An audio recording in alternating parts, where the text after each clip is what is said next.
This is going to be a long video, so stay so you can fix your attention span. Yeah, so I'm going to document my descent into Morrison, and I hope you guys are excited as much as I am to finally be one of the literary fiction girlies that can say that she has read Morrison. And I'm basically reading Morrison because I'm a writer myself and I need to improve my prose. And Morrison owns prose. How this is going to happen is I'm going to explain what this book is about. Then I'm going to read out of this book my favorite quotes, favorite moments, and just things that I enjoyed about the book. Are you ready? Good. Morrison's Sula follows the life, relationships, loss, love, fights.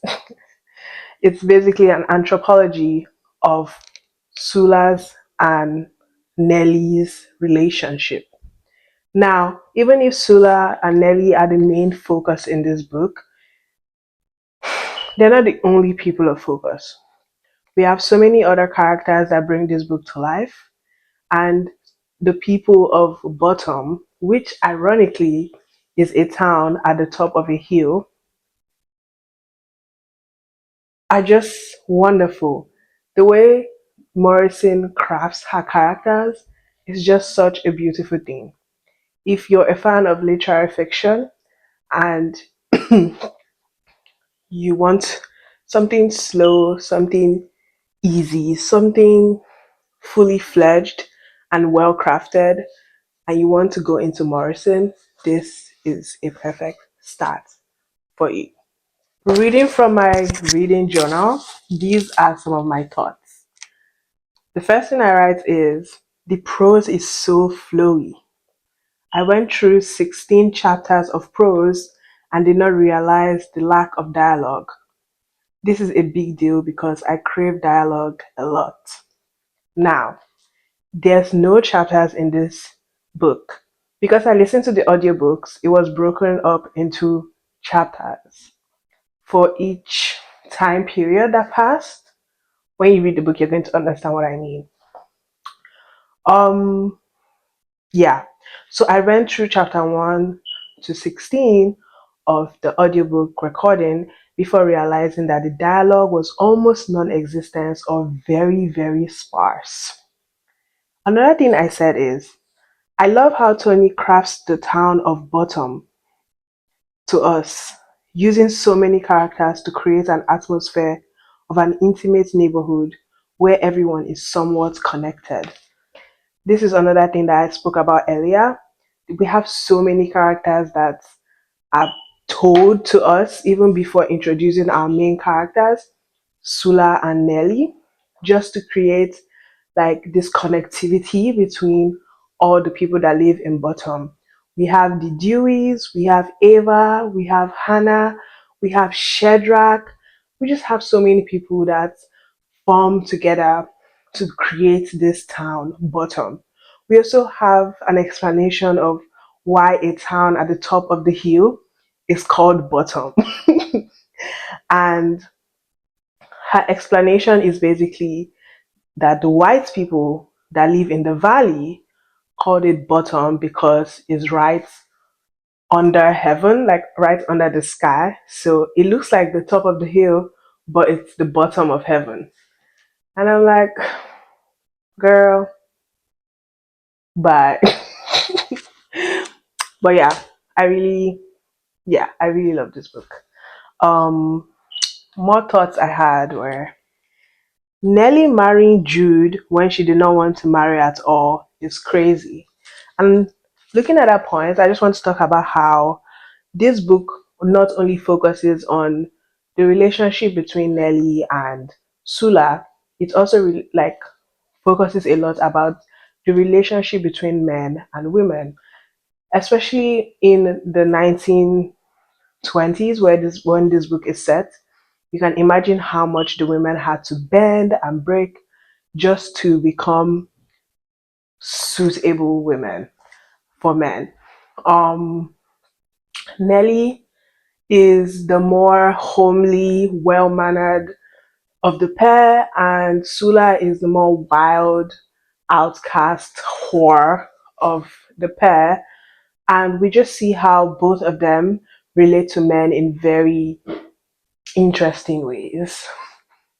And now I'm just going to talk about a spoiler. So if you haven't read it and you don't want anything to be spoiled, I'm going to add a timestamp right here for you to forward to. When we find out that when we find Nelly walking in on Sula sleeping with her husband, we see the way both of them kind of handled the situation. Sula is just relaxed because she has no shame and she's more comfortable in her nakedness, while Nelly is so on edge because her husband has forgotten to put like zip up his fly and she could see his genitals. And she was so uncomfortable by that that she could not even speak. Meanwhile, Sula has just been found sleeping with her best friend's husband and is quite comfortable, I must say. So that's just like an interesting um pari passu of both of them. The next thing I write is Toni loves herself a long ass sentence. My days. And it's beautiful. I'm going to read this sentence because I love it. I have it on my phone, so I'm just going to read off it. Even from the time she walked by the pool hall and looked away from him sitting astride a wooden chair, looked away to keep from seeing the wide space of intolerable orderliness between his legs, the openness that held no sign at all, of the animal that lurked in his trousers, looked away from the insolent nostrils and the smile that kept slipping and falling, so she wanted to reach out with her hand to catch it before it fell to the pavement and was sullied by the cigarette butts and bottle caps and spittle at his feet and the feet of other men who sat or stood around outside the pool hall, calling, singing out to her, and Nell, and grown women too, with lyrics like pig meat and brown sugar and jailbait and oh Lord, what have I done to deserve the wrath? And take me, Jesus, I have seen the promised land. And do Lord remember me in his voices mellowed by hopeless passion into gentleness. That's a whole ass sentence. That's a sentence. That's one sentence. I'm sorry, guys. I love sentences, apparently. And more things I want to read out. I have written in my journals are like quotes that I really liked out of context. They were solitary little girls whose loneliness was so profound it intoxicated them and sent them stumbling into technicolored visions that always included a presence, someone who, quite like the dreamer, shared the delight of the dream. Just like prose like that, like how can you get enough of it? Like, how is it possible to be like, yeah, I'm good. Yeah, I'm good. Yeah, I'm fine. You're not fine, babes. You're not fine. Another one is because each had discovered years before that, because each had discovered years before that they were neither white nor male, and that all freedom and triumph was forbidden to them. They had set about creating something else to be. What? This sentence capturing what it is like to be a woman in the 1920s and unfortunately a woman in some parts of the world in 2025 is just like a testament to how timeless this book is. Another one I like is Sula's monologue on black men. I literally just wrote, I don't know if you guys can see. I wrote Sula's monologue on black men. Ugh. I'm gonna read that. I'm gonna read it. It's quite a long one, so I'm just gonna have you, you know, be bear with me. Sula was smiling. I mean, I don't know what the fuss is about. I mean, everything in the world loves you. White men love you. They spend so much time worrying about your penis, they forget their own. The only thing they want to do is cut a nigger's penis, cut a nigger's privates. And if that ain't love and respect, I don't know what is. And white women, they chase you all to every corner of the earth, feel for you under every bed. I knew a white woman who wouldn't leave the house after 6 o'clock for fear one of you would snatch her. Now, ain't that love? They think rape soon as they see you. And if they don't get rape they're looking for, they scream it anyway, just so the search won't be in vain. Colored women worry themselves into bad health just trying to hang onto your cuffs. Even little children, white and black, boys and girls, spend all their childhood eating their hearts out because they think you don't love them. And if that ain't enough, you love yourselves. Nothing in this world loves a black man more than another black man. You hear of solitary white men, but niggers can't stay away from one another a whole day. So it looks to me like you the envy of the world. Now, obviously, this is false. Like, falsely accusing somebody of rape is not love, and obsessing over people just to like beat them down and oppress them is also not love. But it's such an interesting way to look at Sula and how like attention to her in any form is love. And that like can be attested to her childhood and growing up. We see like Nelly's mother was very like onto her, giving her like rules and regulations, telling her to pull at her nose so that her nose is pretty. While Sula's mom, Hannah, was just this babe that like slept with men and did not really give as much attention to Sula. So she finds attention as love, no matter how good or bad the attention is. And I think that's such a beautiful way of like humanizing your character. And I really love that sentence.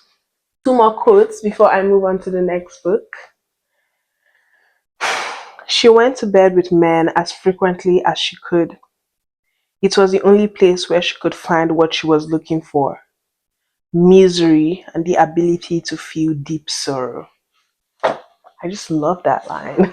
I just love it because it's so interesting how um we can look at Sula, because this is about Sula, how Sula is this person that sleeps with men and everyone around her is just like calling her like a whore and calling her like names and judging her and making you feel out to be like she's a pariah or something. But she's actually in search of misery, and I guess the only place that she thinks she can find it is in having sex with men. And that can also like be linked back to her childhood and her mother's like ways, the way she saw like her mother so sad and alone while she was having sex with men. So maybe she like has linked the two together. That's my interpretation of it. But if you read the book and you have other interpretations, I'm more than excited to be able to read your comments. So please let me know what you thought. And now the final quote is one that's quite popular because when I typed in Sula on Pinterest, this quote came up a lot. It just says, "This is male thinking, And she says, Sula was wrong. Hell ain't things lasting forever. Hell is change. Like, three sentences can say so much about your characters. And I feel like Morrison is such an economical writer in the sense that her words are very economized, but they speak volumes. And I've noticed that that is the way with good prose. Her prose is not purple prose at all. It's very straight to the point. It's very easy to read and easy to understand, yet it's so deep. When I read this quote, I was like, Nell, this is your interpretation of things, and like it makes so much sense that you, the woman that was brought up to be a good wife, to be a mother, to be well mannered and well brought up and just conscious about how you present in society, thinks that hell is change. Because obviously, when you lose your husband and your children are going to leave, and you know, like, you're never going to find love again, the change is like so terrifying to you. But to someone like Sula, who is already deemed the wild person that's like walking around and having sex with anybody that she can, and leaves the town for 10 years and doesn't send anybody letters and is doing so many things and having so many experiences. Hell for her is things staying the same forever.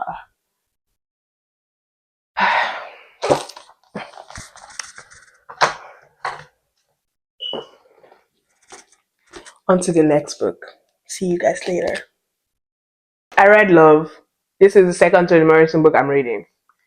This book follows a group of women who are obsessed with Bill Cozy. Bill is a man who is long deceased. I think at the time of starting the book, like this time of the events in the book, he's been dead for 20 years now. And it just follows the lives of women that have been greatly impacted by his legacy. It shapes their, like, it talks about the way their love for him and the way they wanted his love kind of shaped who they were as people 20 years after his passing. Now, do I like Bill Cozy? Do we like Bill Cozy? No, the fuck, we do not like Bill Cozy. He's a pedophile. He's worse than a pedophile. He's an abusive pedophile, which is very important because I feel like making a book about how six May, Christy, Heed, Junior, Vida, and Elle, six women being obsessed with a man who is an abusive pedophile is so important because of how real that is.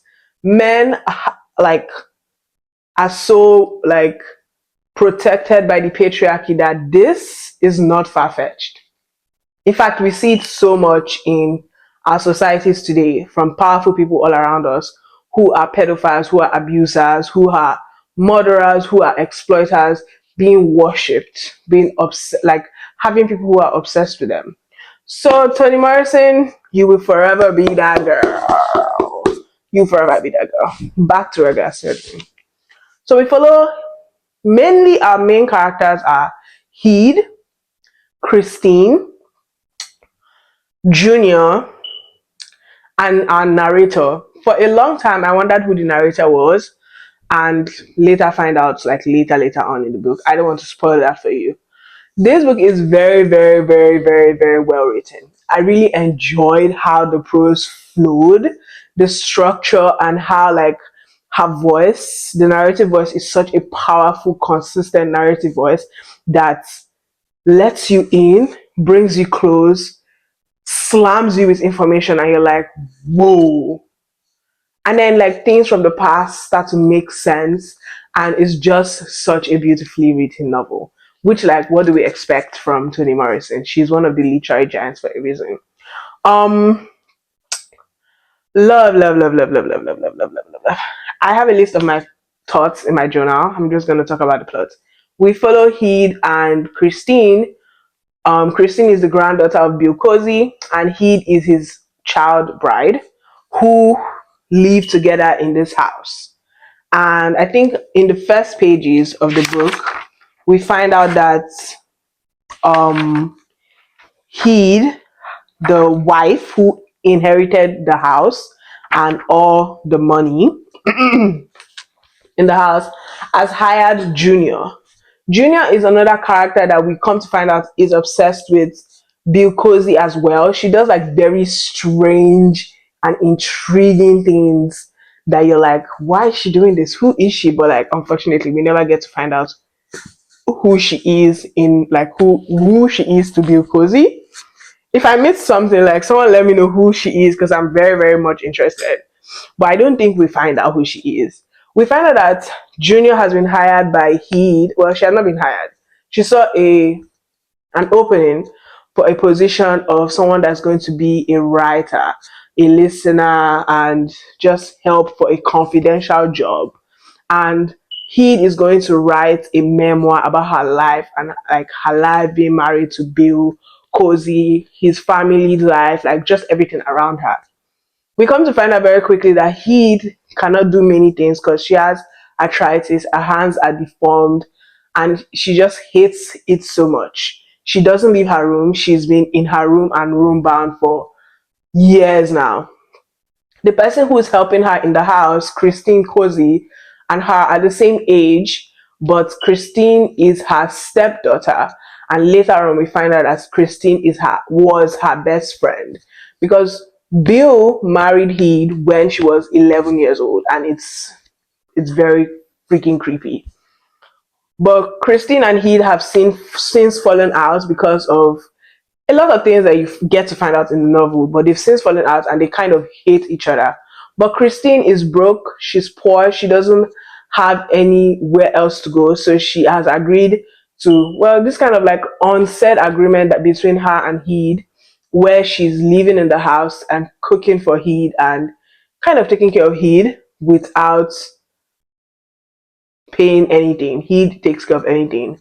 But she still wants to make sure she gets the house in case he decides one day to kick her out. So she has a lawyer who she's trying to find proof that the will was forged and he did not actually inherit all the money and the big house that her grandfather left behind.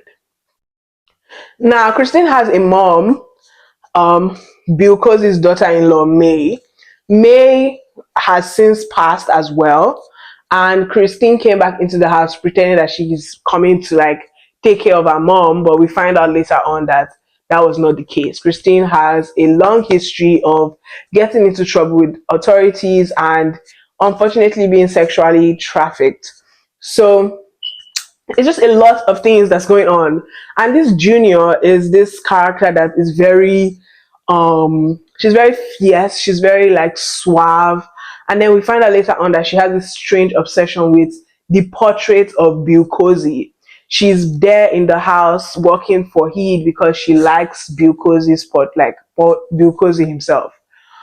It was hinted a little bit to the fact that she doesn't know who her father is, who her father is. So I thought because he was her father, but she does a lot of very sexual things towards him. So I don't really know if that is some on some incest p or if she's just like obsessed with him because for another random reason. But she also engages in a lot of pedophilic ways. So if he is her father, I guess the apple did not fall far from the tree. Because Junior babes, leave Roman alone right the freaking now. Oh my goodness. But yeah, I don't really want to say what happens at the end, but this is a very glorious exploration of how love and hate kind of intertwine with each other. How expecting somebody to show up for you in a particular way affects your life forever. Because the characters in this book are all very, very, very, very, very, very, very, very interesting to me. Now, Vida and Elle were very sparsely mentioned. They were not really like as important as the other people that I just talked about. Vida used to work in the um hotel that Bill Cosby owned. Her husband Sandler used to go on fishing trips with him when he was in his early 20s, and Bill Cosby was in his 50s, and yeah, and they used to have like this very strange father son esque relationship, but not exactly. And Sandler knows the kind of man because he is. He doesn't idolize him the way his wife does, because his wife loves herself some Bill Cosby. She's like, "Don't talk bad about my man," in her head, obviously. She doesn't say her man, but like that's she basically could have just said that. Anyways, that is this book. It's very drama filled, yet very interesting. And I loved it a lot. And you would too. So pick it up right now. Now, into my thoughts. These are my journal notes. The first thing I wrote is Tony is a master at imagery and description. I feel like I'm standing in Up Beach, like I'm in the cozy resort slash hotel.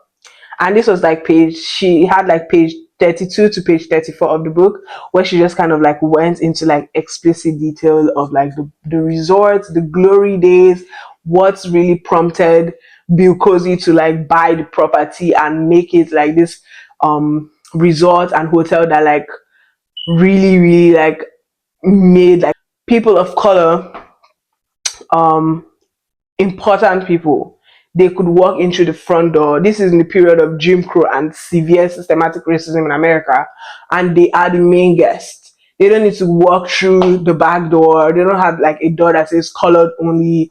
They are the main characters, and that's such like a beautiful thing to see. So I really liked reading that. It was very beautiful and very well written. The next thing I saw was he could swallow this is a quote. He could swallow hot rocks easier than he could the complaints of a rich man.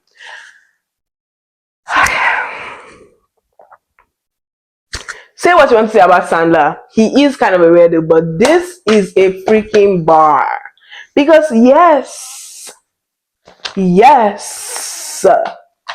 you are rich and people are freaking dying and you're coming to complain to a poor man. It was very weird because like Bill Cosby was literally taking Sandler on these fishing trips and complaining to him. Mind you, Sandler works in a cannery factory that pay him 20 cents per hour, and this Bill Cosby man has a lot of staff and he owns a hotel and resort on a beach. That's what I thought. The next thing I say is I'm still like raving over her prose. Anyway, I'm such a fangirl.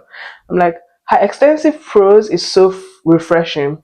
I need to incorporate it in my works. I need to write better prose. I love prose. I love Morrison's prose. Please, what is this? Okay, another quote I like is to talk about the passage of time and how like we're not the only things that kind of like change shape, or how our perception of ourselves is like externalized onto other things. And it's just like it just reads, the house nailed down in your dreams and nightmares comes undone, not sparkling but shabby, yet even more desirable because what had happened to it had happened to you. The house had not shrunk, you had. The windows were not askew, you were. Love it. Love it. Um yeah. Go to the back. And then I just had a lot of like notes about Junior right here. I'm just like raving about who is Junior. I'm like, Junior sleeping with Rowan? No, statutory rape. Junior obsessed with Bill Cosby's portrait? Bruh.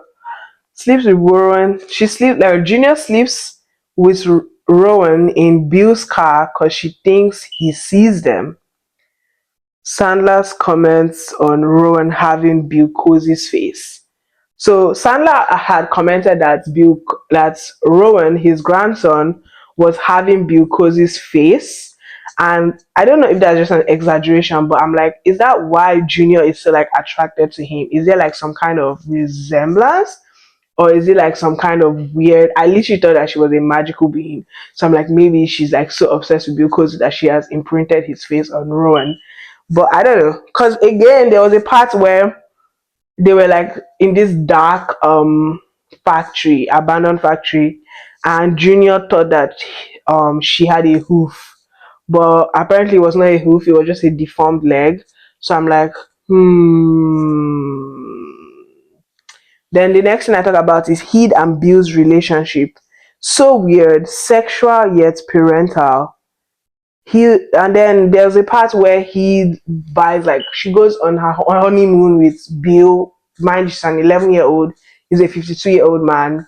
They go, okay, he waited till she was 12 before they went on their honeymoon because he waited for her to like have a period first, because he married her because he wanted children, which is so strange because like you can have children without like marrying a child, like Bill Cosy. You know, anyways. And then his childness um is like hinted in a part of the book where she was talking about like how she went to the shops and she got like clothes and outfits that the guests in the hotels were like wear and everything. But like everybody around her was kind of like laughing at her, and it makes sense now because she was a child wearing adult clothes. So it was like it wasn't like, oh my god, hot. It was like, oh, Pekin. And I'm like, yes, Pekin, get that girl out of there. Oh my goodness, she deserves better. Free her, my dear. And then I had another theory. This is a spoiler, so if you don't want a spoiler for this book, skip over, skip over, skip over to the next book, to the next book, to the next book. Good. Theory. My theory is Heed and Christine never reconcile. Stay with me, stay with me. So my theory is part 5, Phantom. Was it part 5? No. I've forgotten what part it was, but like the last part, sha. The title is Phantom. Phantom is a ghost, like a ghost. Remember Danny Phantom? A ghost. And when he and Christine are having this like deep conversation and trying to like reconcile between each other after after he had fallen down from the rotten wood platform onto the like to the bottom floor, we noticed that Morrison stops using quotes in their speech. And I honestly think that he died on impact of the fall, and the reconciliation was in Christine's head when she went up to Heed, and the whole conversation that they were having. I feel like it was just a figment of her imagination because of the title of the chapter number 1. And in the end, towards the end, after they locked Junior in the room, and Rowan is taking Heed's body to the morgue or to the police or wherever he was going to, she keeps having a conversation with Heed, and it was still without quotation. So I'm like, girl, nobody in the room with you. Nobody in the room with you. So who the fuck are you talking to? Exactly. Exactly. Those are my closing thoughts. Catch you guys maybe tomorrow, maybe a week when I read. I'm currently reading A Mercy. So yeah. Bye. So I read it. I feel like The Bluest Eye is one of the most introductory books that you could actually use to step into the world of Toni Morrison, because it's just like, the basic tenets of beauty and how it affects race, and the characters are children. So you can just like do it. Like you can just like read it and understand. So yeah. So yeah. don't know why this part doesn't want to be black. I need to give goth girl. Am I giving goth girl? Maybe if I use my eyeliner. Oh my god. That actually worked.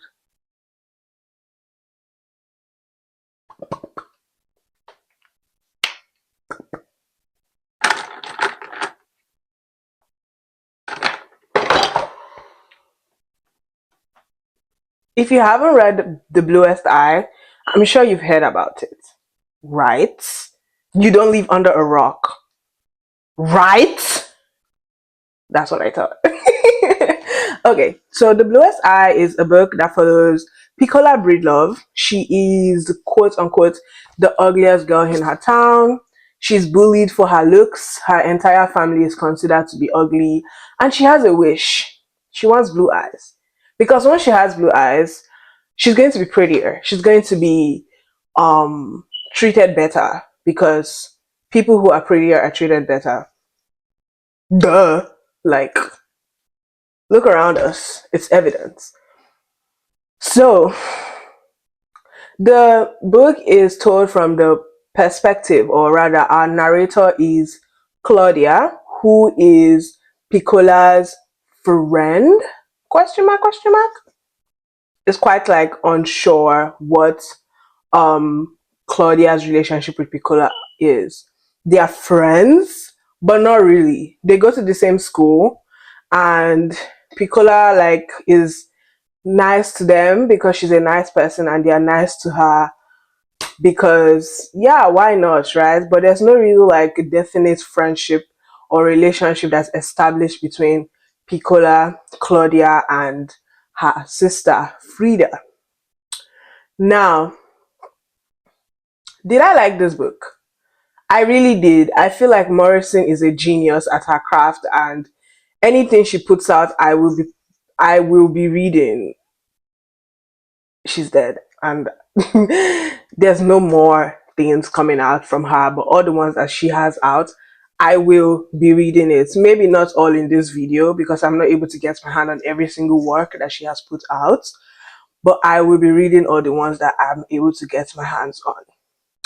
Now, my thoughts about the characters, about the writing.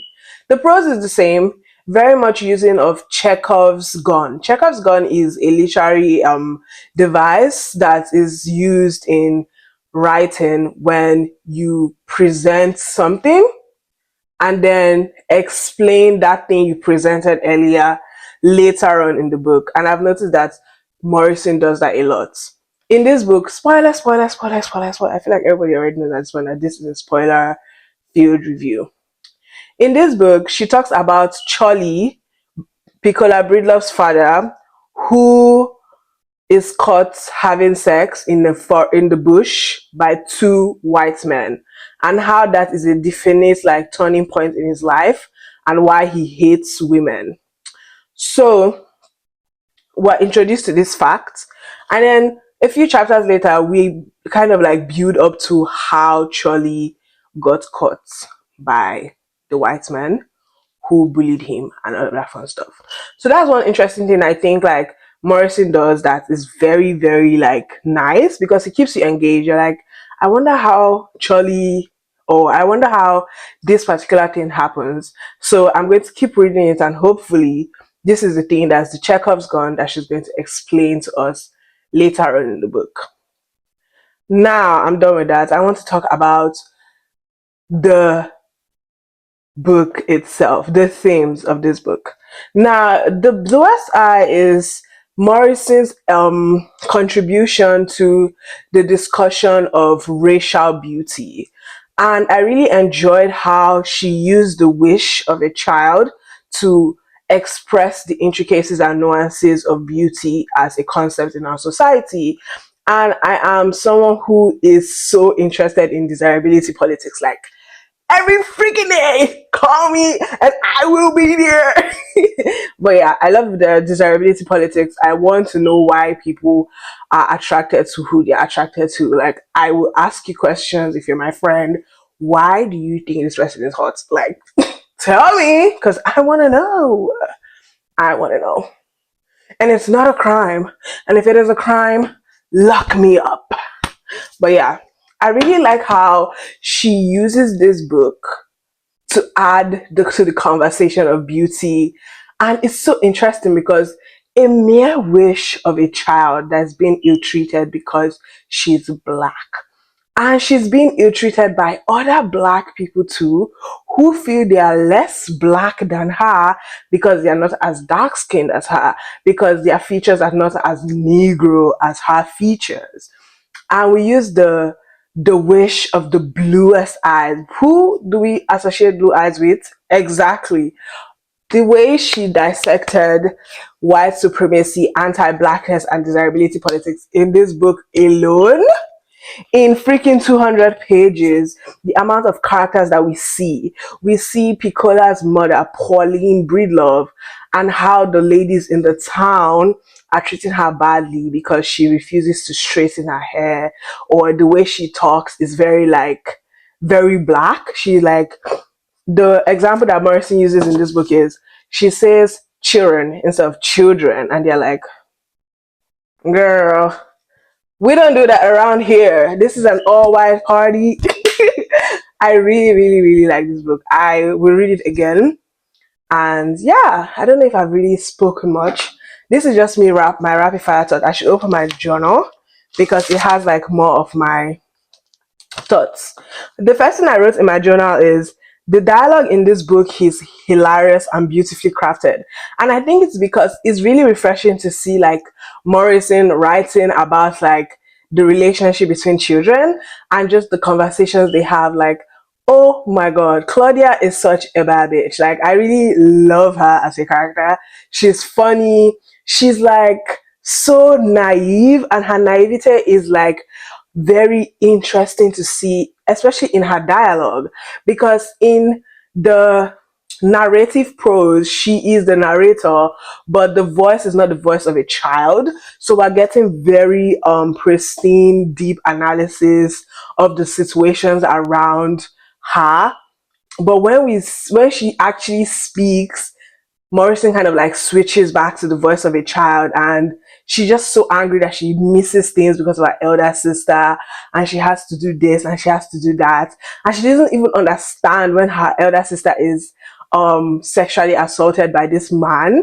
She's like, I always miss stuff, like why did this not happen to me? Because she doesn't even understand the gravity of what sexual assault is. And it's just like interesting to see. I really enjoyed reading the dialogue in this book, the dialogue between Frida and Claudia, between Piccola and the other girls. I really enjoyed a scene when they were coming back from school and the boys were like making fun of Piccola for being black, and that her father Charlie is the town drunk and he sleeps naked. So kind of like chastising her for being a dark skinned girl that has a father that is drunk, that is a drunkard, I guess.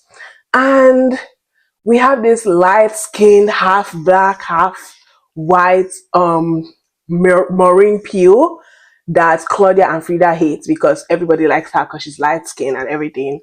And it's just such an interesting afternoon conversation between these four girls that are all like of different personalities, and it's just so refreshing to see.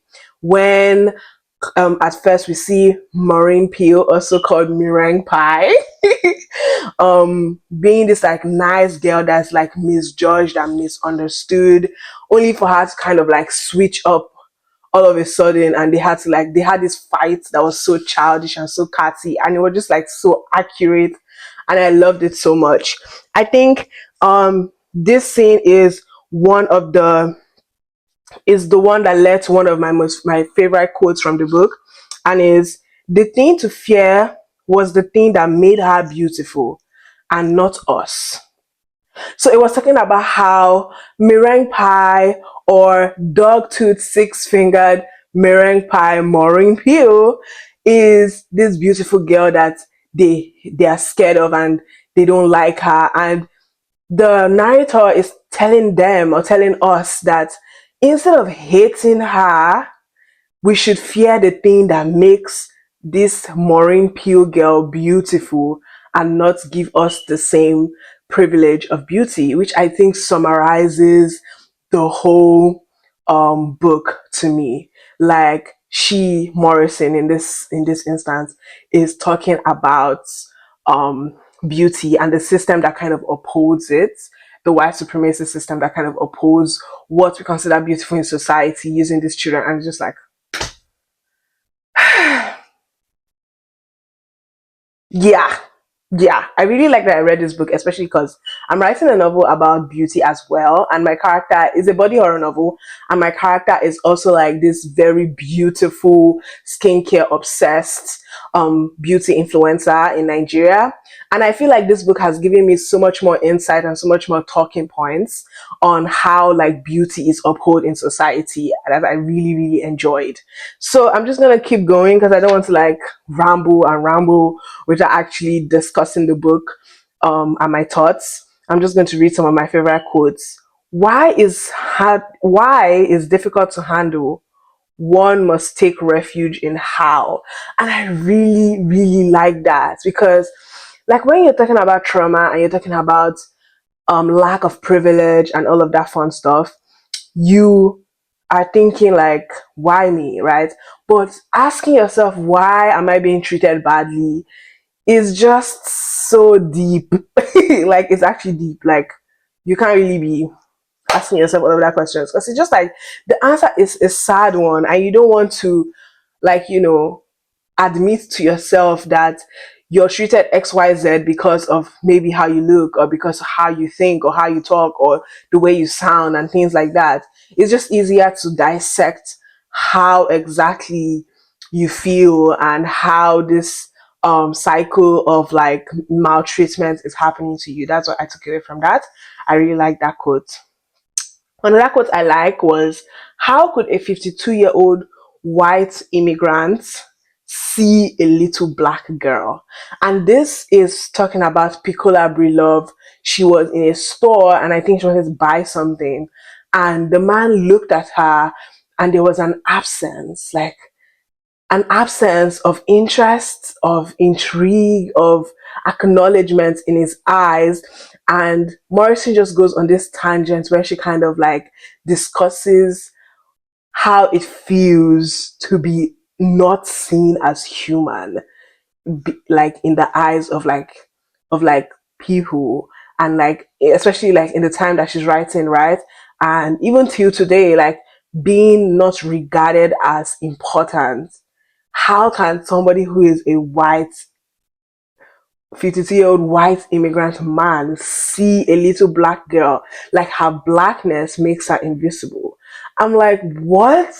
This is not even like, I feel like when I say things, it's like, oh my god, how is that profound? But like people that have read the novel know exactly how you feel in that moment. You're like, wow, like this is such a beautiful way to express something that we all know exists. Anyways, moving on. Um, the next quote I have here is, there is a sense of being in anger. And I just wrote, I love this. Cause like anyone that knows me knows that I love talking about anger and how like I did not let myself get angry for such a long time. And I just love how she puts it here that there's a sense of like being like, yeah, anger is like, happiness is like there, like joy, all these emotions are there, but like anger is such a very like powerful emotion, and it's an uncomfortable one because you have to admit that something has actually like affected you, and it's just like, I don't know, I just have to clap. I just have to clap. I just have to clap. And then I talked about like the characters. I was like, Frida is just there. Piccola, bro, she deserves better. Like Piccola deserves better in this book. Like the abuse from her father, the abuse, maltreatment from her friends and her, well, she didn't have friends, her, maltreatment from her community and school. And bro, she deserves better. And then for Pauline, Mrs. Breedlove, I wrote the effects of staying black. And I put staying in quotations because of how Morrison talks about like her in the way she talks and everything I said earlier about her. Um Another thing that I really liked was when we're talking about Charlie's lifestyle, like Charlie's life before he moved to Ohio. And she described a funeral as the deceased was the tragic hero, the survivors, the innocent victims, the stunned wonders at the ways of God and the restoration of order in the nature at the graveyard. Now, this is out of context, and you really need to like read the book because it was a long ass like paragraph that I had to read, like had to write down on my in my journal. But it was just so beautiful how she explained like a funeral. It just felt so like real to me. And then my final thought is such an excellent dissection of anti-blackness. The way beauty was explored by a simple wish by a child. The characters around her understanding, sympathizing, yet facilitating her self-hatred. I'm in awe at how wonderful this is. Claudia being the narrator doesn't make much sense, but it works. Just like, yeah, it kind of works because Claudia is the narrator throughout the book, and then we see like we go back in time to Charlie's childhood. Mind you, Claudia was not born then. I'm like, anything you want, Miss Morrison. And then the last thing I said is, although I hated that we got two whole chapters dedicated to the pedophile Charlie, I felt it was unnecessary. I know Toni Morrison said in the author's notes that she didn't want to completely demonize all the characters around Piccola. I was genuinely more interested in Sammy, Piccola's brother's life, than freaking Charlie. And those are my closing thoughts. Let me know all your thoughts about it. The next book I already started reading is Song of Solomon by Toni Morrison, and I'll catch you guys when I'm done. This is the longest review I've done, actually. I don't know. I really liked this book. Okay, bye.